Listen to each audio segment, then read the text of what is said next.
Alec Heppers, Yeah. after 10 seasons and 179 Chiefs appearances, your time in Devon is coming to an end.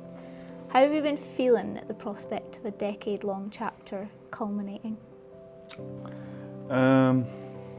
Nice introduction. I've been looking forward, is my way of kind of dealing with it. The front windscreen's a bit bigger than the rearview mirror. Because if I do look back, it'd probably make me a bit emotional. It's been amazing. I can't believe I was here at 21 and I'm 31, even though I don't look it. It's gone very quick.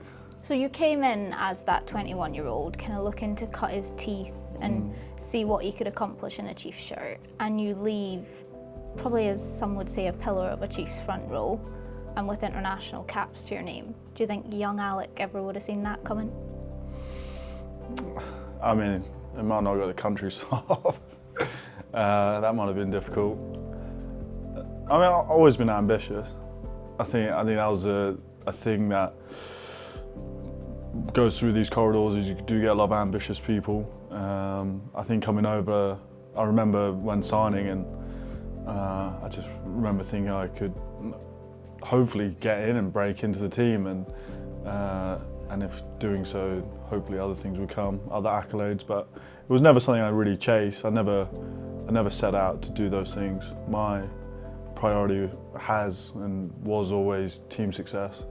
I think team success is the ultimate in sport. It's the ultimate ecstasy. Individual accolades just don't add up in the same way. Are there any memories that stick out from those team accomplishments? Well, a lot of memories probably are not actually on the pitch. I think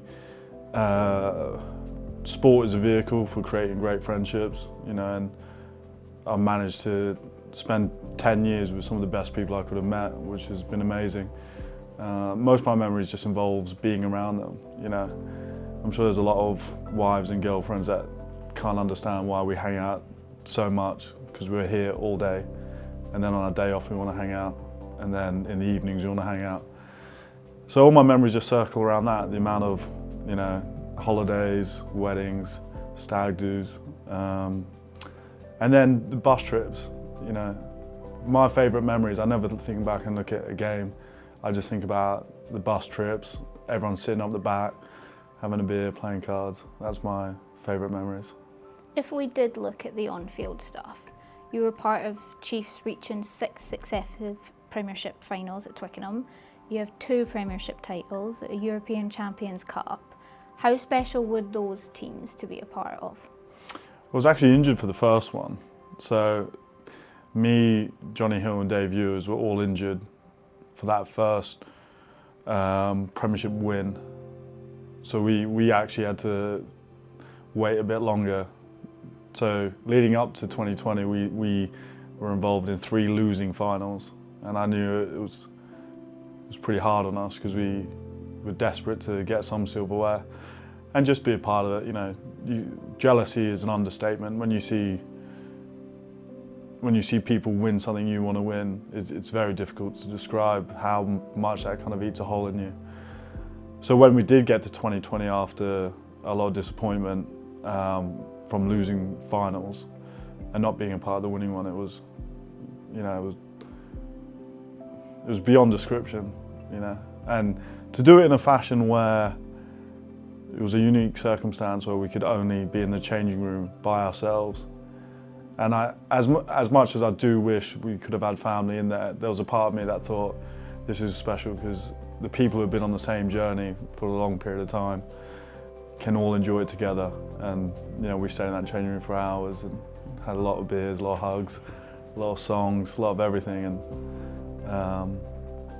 I think to be a part of those teams has been great. I think being on the journey to help, or being on the ride to help getting it to a place, or contributing how much you can as a front rower, but that was the enjoyable thing. Each year we would get a little bit better in some area, and we could see improvements happening, and I guess it culminated in the best success you could have as a team.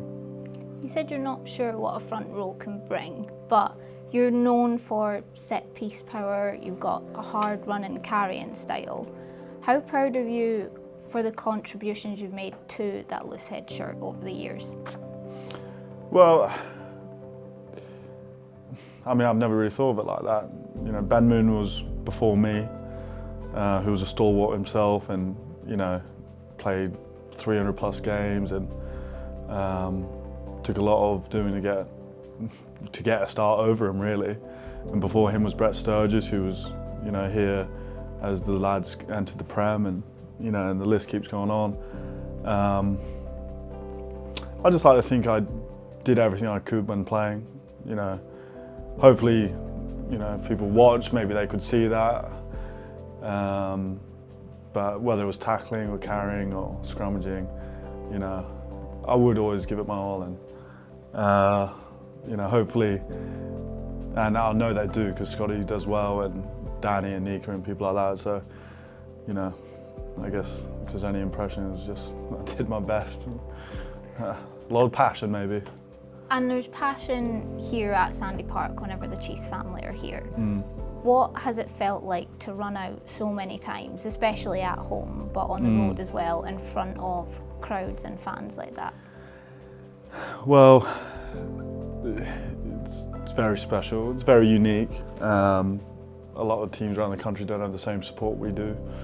Exeter's just a brilliant community where you feel like the team is, you know, at the forefront of what's good, and you know, you feel that support. Sometimes in a farm shop, or you know, after a game when you're walking around.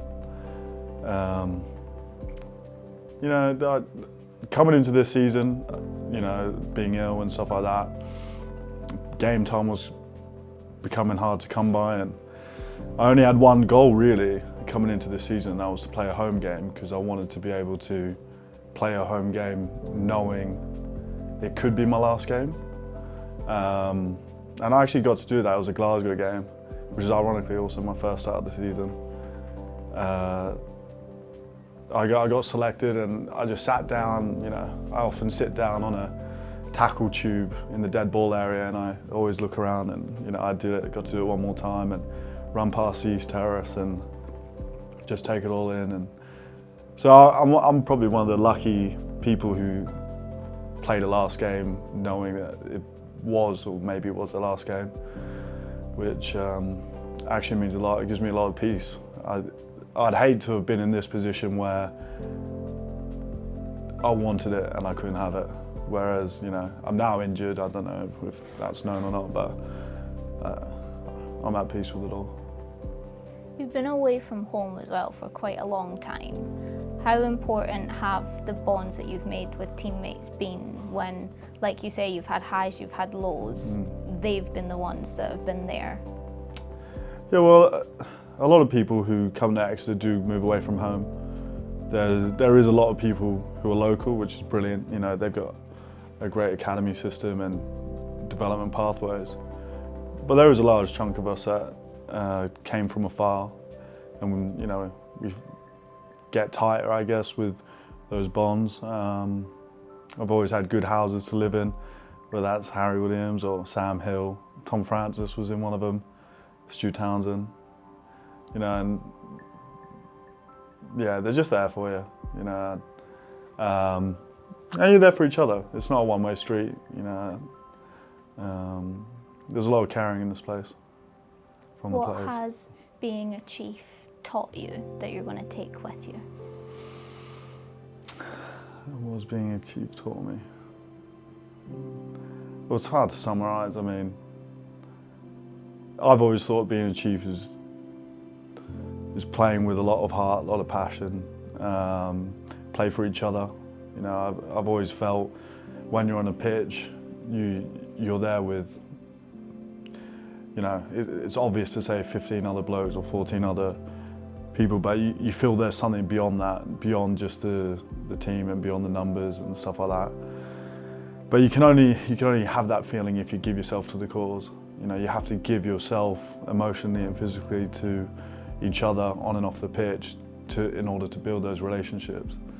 You know, I'm on a new adventure, I guess, and I look forward to hopefully building new friendships and relationships and having that sort of experience with other people.